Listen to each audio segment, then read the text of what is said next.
Hey, Shalom, Shalom, Israel. Before I get started, as always, give all praises, honor, and glory unto Yahweh, Bahashem, Yahushai, Bahashem, Wahara Kakadash. Double honors to the elder apostles of Great Millstone, the men who rule well over Israel, and who also taught us this truth. Peace, blessings, and salutations to the Hakim that are pushing this word throughout the four corners of the earth. In peace, love, sincerity, and diligence. Salakia.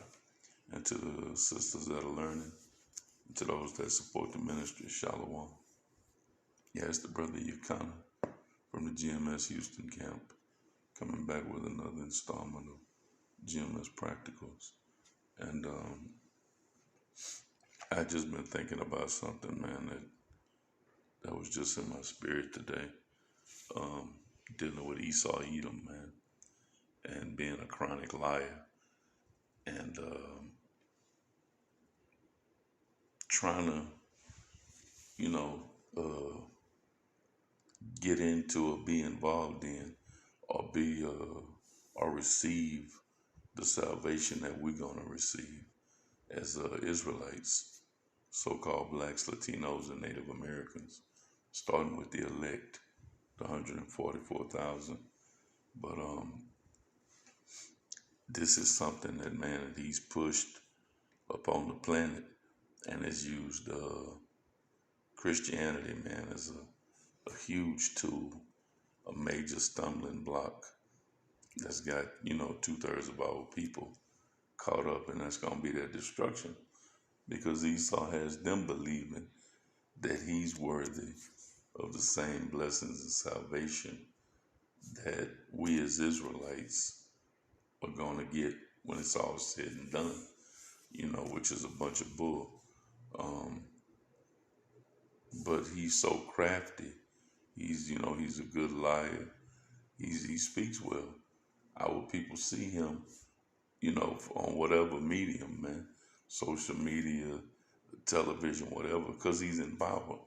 And they think because he's in power, he's got to be telling the truth. But that's all a bunch of bull, man. I'm going to bring out a few scriptures.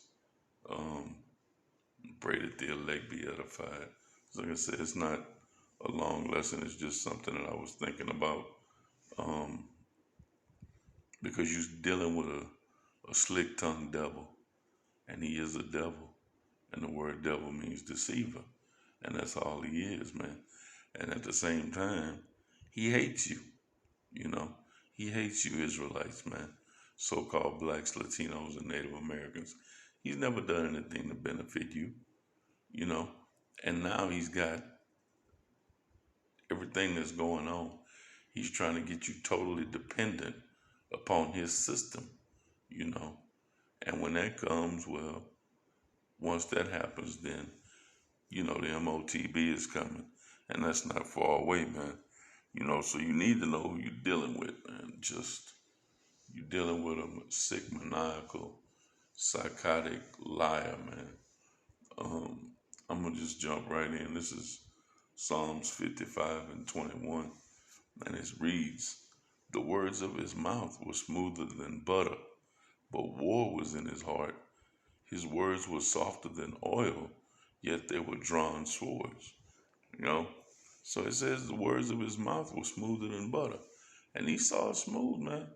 Esau talk slick, man. He used a bunch of big words and puns and phrases and metaphors that just go right over Jake's head. And at that point, he can pretty much say what he wants. That's how he words contracts and stuff. So he gets you to sign something, and you don't know what the hell you're signing. So naturally, when he puts some clown on TV, like a Olstein or Hagee or Parsley or well, any number of them, man. They get talking about salvation and this, that, and the third, and you thinking, oh hell, it's for them too, but it's not, man. The Most High is clear on that, and I'm gonna touch on that in a second. The words of his mouth were smoother than butter. He wants you to make you feel like he'll tell you you accepted, you've arrived. He wants you on his level. But he's never done anything physically or through his legislation to put you on his level. You'll never be on his level in his kingdom. It's not set up that way. That's why it says, but war was in his heart. He wants you dead. You is Israel. He wants you dead. In pursuant to Psalms 83. You know, it says, roughly paraphrasing, let us make Israel no more. You know, they want us out, extinct, killed, put to death, dead. And his war was in his heart. His words were softer than oil. How many times you done dealt with Esau in his life? Well, you know, even on losing a job, we hate to let you go. I went to bat for you. I did everything I could. But I mean, look at your track record, you know. Remember this and this, yada, yada, yada. And he'll even, it may not even be true, but, you know, he's giving you them soft words. All the while he's consoling you with the words softer than oil. He's patting you on the back, looking for a place to shove that dagger in, man, to shove that sword in, you know, and that's his blessing, the sword, man, you know, and he keeps his sword drawn, man. Esau is ready to go to war with you at the drop of a dime, 24/7, because that's his blessing, you know. And it says his words were softer than oil, yet they were drawn swords. His words are drawn swords. Not just physically, but his words alone are drawing swords, man. You know, this is how he's got you duped into thinking you're not on his level now. But when the kingdom comes, he's gonna get everything that we gonna get. Man, that's silly, man. You know, because the scriptures say otherwise. He ain't getting nothing, man. He don't mean nothing to the Most High. Neither do the other nations. This is Second Ezra chapter 6 and verse 56.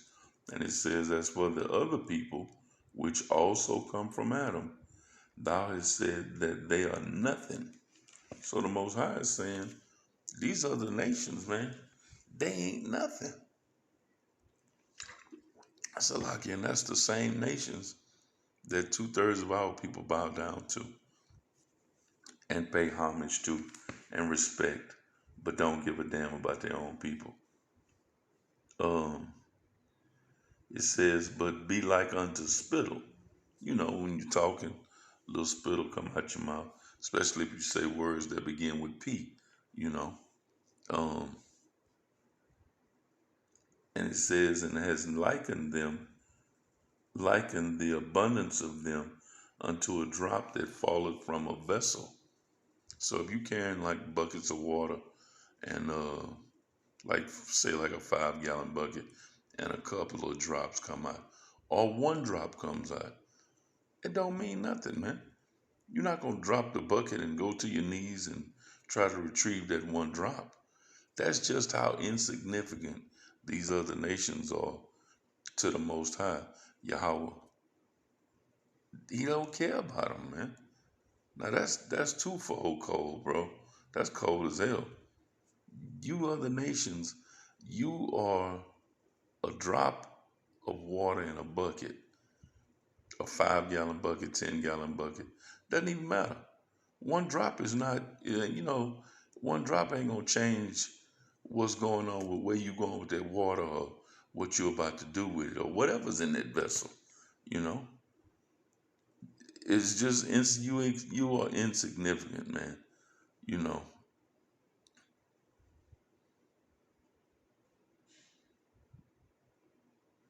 so you know, like I said, Esau has got our people, man.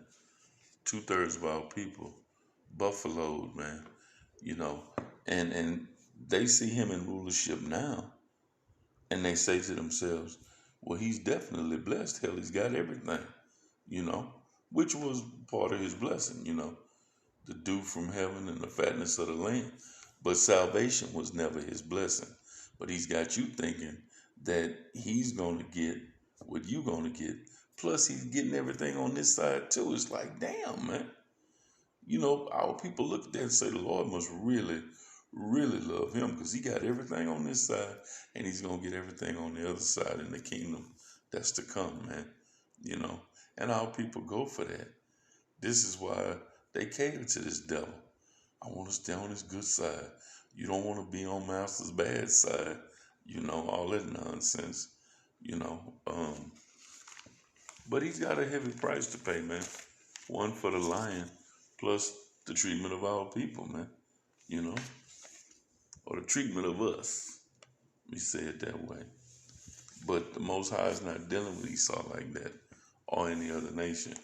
Just real quick, this is Psalms 147:19. Says, He showeth His word unto Jacob, His statutes and judgments unto Israel.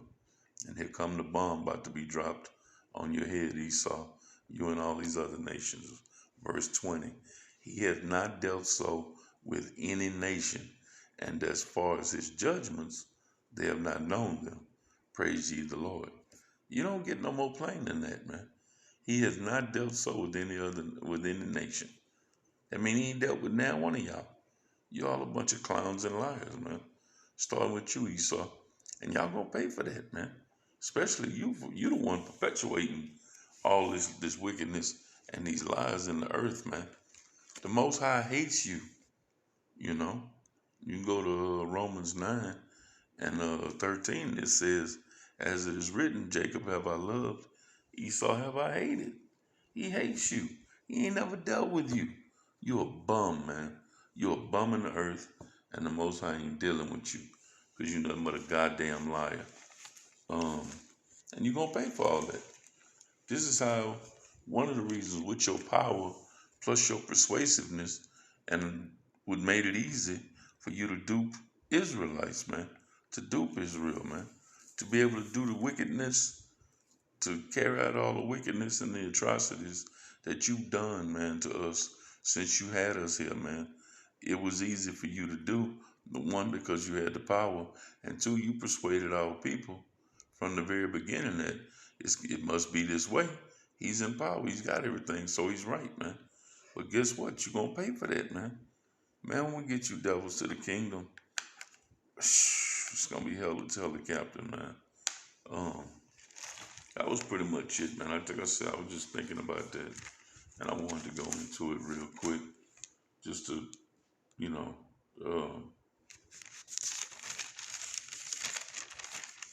but I'm going to bring out this one last one scripture. I wasn't going to bring it up, but this is Obadiah 10, and it reads, For thy violence against thy brother Jacob, shame shall cover thee, and thou shalt be cut off forever.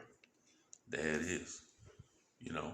So for you wacky-tacky Christians, you 2/3 niggers, starting with the wacky-tacky Christians, what say ye about that, man? You know, for his violence against his brother Jacob, which is us, which is you clowns, man. You so-called blacks, Latinos, and Native Americans in these churches. Y'all are stupid, sottish children, you know. Shame shall cover thee, and thou shalt be cut off forever. That's you, Esau, so-called white man. So with that, it's on to the next one. And until next time, Abaratazah, I say shalom.